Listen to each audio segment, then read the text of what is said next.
Hello everyone, and thank you for coming back for day 2 of my 21-day challenge around my sharing of what I have experienced and learned and been taught around ceremony, ritual, and what I feel then leads to an inner sense of reverence. And today we're going to talk about altars. What is an altar? Well, I have to say I looked it up to see what the definition would be if I wanted to explain it, and I was quite amused because it said, I've written it down, an altar is any structure upon which offerings, so far so good, are made, such as sacrifices. Well, I will not be suggesting we make sacrifices on our altars. So, what to me an altar is, it's a space that you have created, that when you go to it, you go with a sense of peacefulness.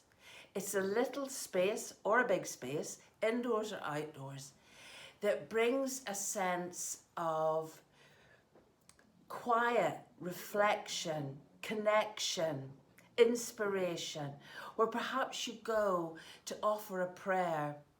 It's a healing place for yourself or maybe a loved one. It's perhaps a place where you would go to just have some quiet, a place where you just come into communion with yourself. So what you place there is entirely down to you. It's whatever pleases you, whatever makes you feel a deeper connection with yourself, a deeper connection with your world, a deeper connection with the people around you, a deeper connection with nature, a deeper connection with your higher self, perhaps your divine self, any of those things.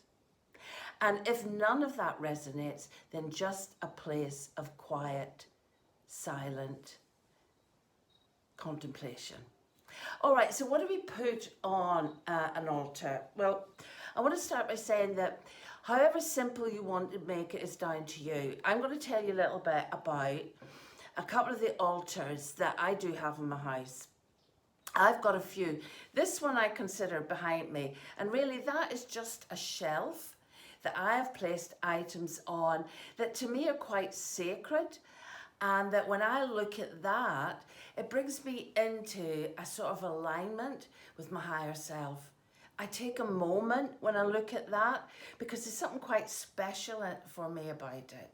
Now, I might not sit in front of that one, but if I wanted to just take a moment to light a candle, I might do it there. And as you can see, there's candles on it and feathers, and I'll go into more now about what sort of things I've put on my altar, just to give you an idea of what maybe you can place on yours.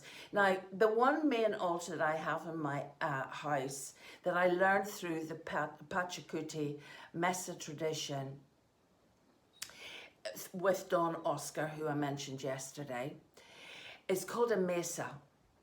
And it's a very dynamic altar, and it was created over quite a long period of time. And that altar is would be my main altar.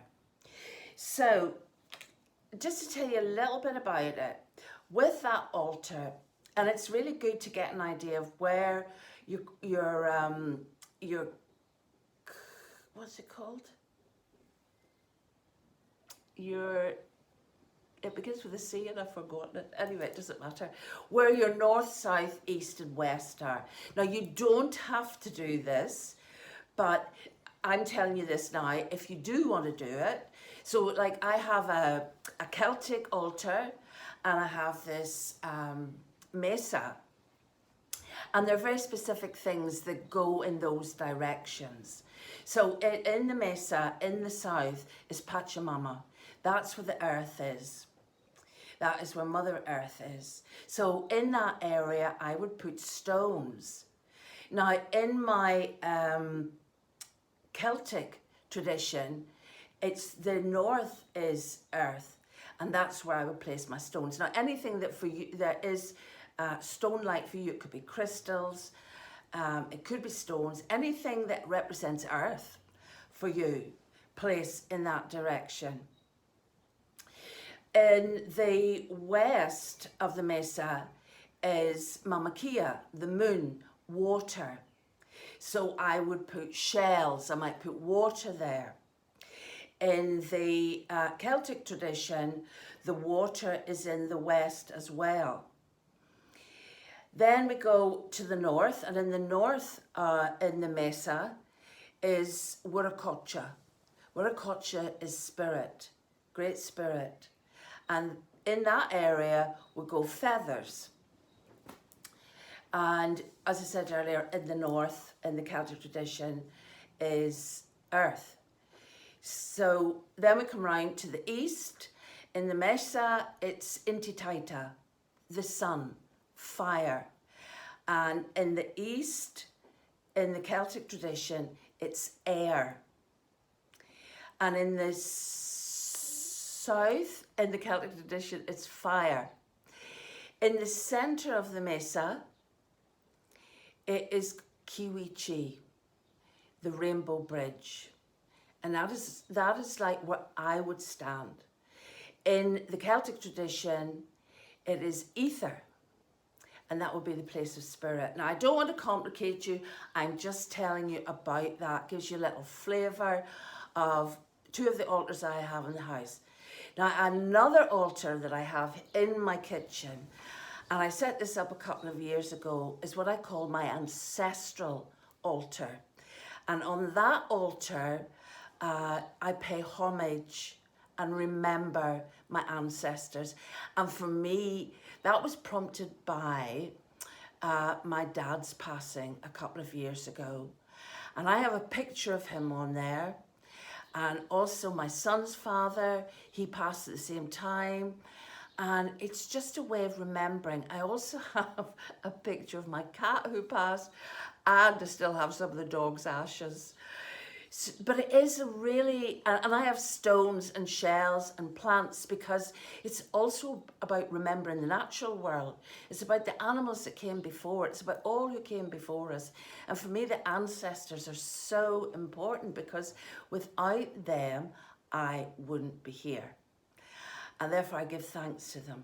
You know, and if the plant kingdom wasn't here, and the animal kingdom, and the mineral kingdom, you know, it's all part of the ecosystem we live in. And within a lot of shamanic traditions, they actually talk about our plant, stone, and animal relatives. I also have a stone on there that for me represents our starseed family. Now that might sound a wee bit woohoo to some of you, but for me as well, I feel that the as above, so below is important for me to represent in some of my altars.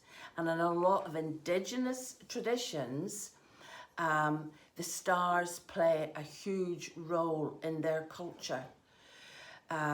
So a lot of information comes from the stars and the star systems. And I mentioned yesterday about my grandfather, who knew a lot about the stars and the importance of the stars. And I won't go into that, because that's not an area I know a lot about. But I do feel a connection. So it may be that you don't, and therefore that really doesn't matter. So what would I put on my altar? Right, well, I brought some things down because I thought it would be quite good for you to see, actually, like some of the things that I've got, just give you ideas. Now, yesterday we looked at an item that you connected with, and I said continue to connect with it, and some of you put up some fabulous photographs of stones that you had, and that would be something you would put in your altar. So at the minute I'm talking about indoor altars. So I have feathers, and then you see what you can do as well is you can be creative. So you use your feathers, And then you can attach like little beads to them, feathers. I would have candles. And that actually, you could just literally have a surface that you have created for yourself and put a candle on it. And that candle might be the only thing you'd have on your altar, and that would just be perfect. It is absolutely about what, when you go to it, how it makes you feel. Can you go to your altar and just stand there for a moment or two and feel a connection with that other state, that other part of you that's not distracted, rushing about and overworldly?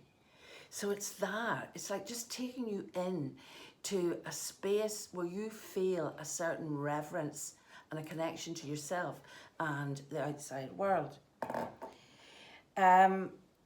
The other thing, and then an angel. You see, there's so many things. I've collected things over the years. So when you set your altar up, in actual fact, before you set it up, it's lovely to clear the space. Make sure it's clean. Nobody's going to put anything on it.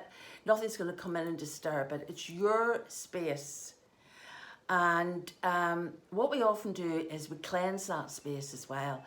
And I won't go into a whole lot of detail about how it's done in the Pachacuti Mesa tradition. We'll be here all day, but that is quite a formal way of setting the altar up. But for me, what I would do if I was just setting up a little space, say for instance it was coming up to the solstice like it's going to be, and I wanted a sort of temporary altar coming up to the solstice, then I would gather things that would be relevant to that and that resonated for me. But I would clear that space. So what I might do, this is Palo Santo, this is a type of incense made of wood. You can also, it's only a tiny bit, use sage, but you can sort of cleanse the space energetically by using this. You also have various waters. Some people have like holy waters or beautifully infused waters that they might spray, aura cleansers they might spray.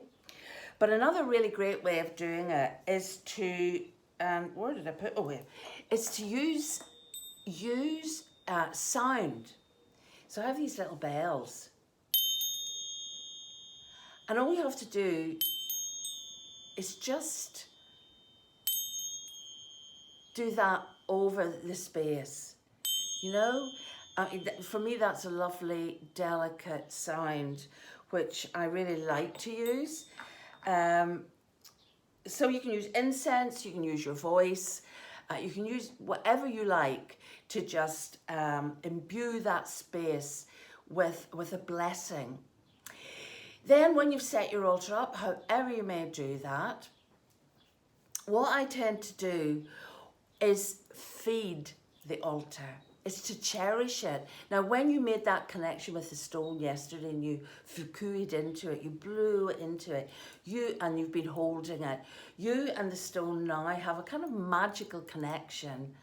And so what you want to do is you want to go to your altar with reverence. So before you would go to your altar, or when you would approach your altar, you would maybe just stand still, take a few deep breaths like we talked about yesterday, the importance of breath. And then you would feed your altar. So you might actually shake an instrument over it, or take your drum, or use your voice, just sing over it. Or you might blow over it, but you just do something that acknowledges a connection. You can do whatever you like to connect, and let your altar know that you're coming to be with it. And And you may be coming. So why would you come to an altar? Well, you might come to an altar to say a prayer.